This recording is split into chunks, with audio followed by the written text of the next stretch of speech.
There we go. That's recording. We're recording. We're live. Oh, check out the background. Ooh, yes. This is our very fancy multimedia. Helen has agreed to teach energy transfer to me. So I'm going. The first thing you need to know to understand chapter 3. If you don't get energy transfer, then the rest of chapter 3 is like, what? I'm going to exit the frame, but I'm going to probably be asking stupid questions from behind the frame. So everybody listen, take notes. There's no stupid questions. Oh. So energy transfer is, people wander into chapter 3, and the first thing they read is the first law of thermodynamics, and energy cannot be created nor destroyed, only transferred. And you're like, I identify all the words, I understand all the words, together in this sentence makes no sense whatsoever.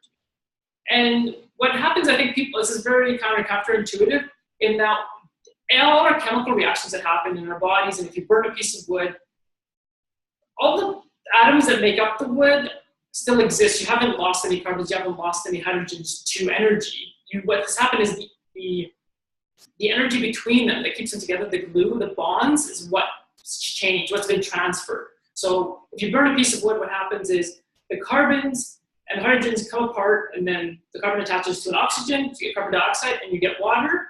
The hydrogen is attached to an oxygen, and then you get water, and then everything kind of evaporates and goes into the air. You have a bit of carbon left over, a little charred piece of wood, but all the heat that came off this wood is actually just energy transfer that came from the bonds being rearranged or taken apart, being broken. So that is like the key concept in chapter 3, is that you understand that everything's just being rearranged, almost like Lego. If you think of them rearranging Lego, and by rearranging the Lego, you're actually changing the energy in the Legos, right? Another way of thinking of it is like batteries.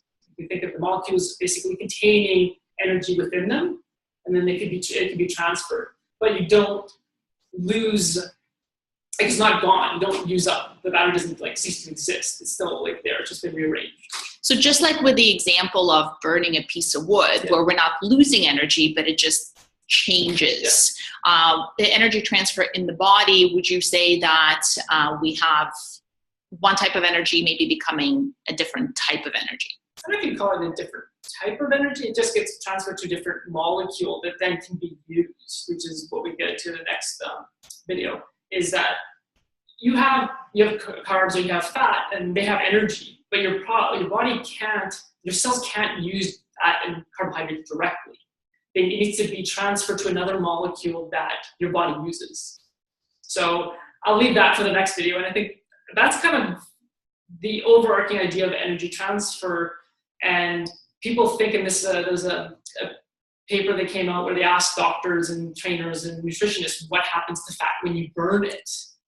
And then they're like, it's energy. It's like, no, if all of it became energy, this is the nuclear reaction, and you have big problems. What happens is the fat becomes, you basically breathe it out as carbon dioxide, or you breathe it out as water, or you pee it out as water, right? And then the energy that's liberated is what you use for your brain to work, or not your brain, but your body to work.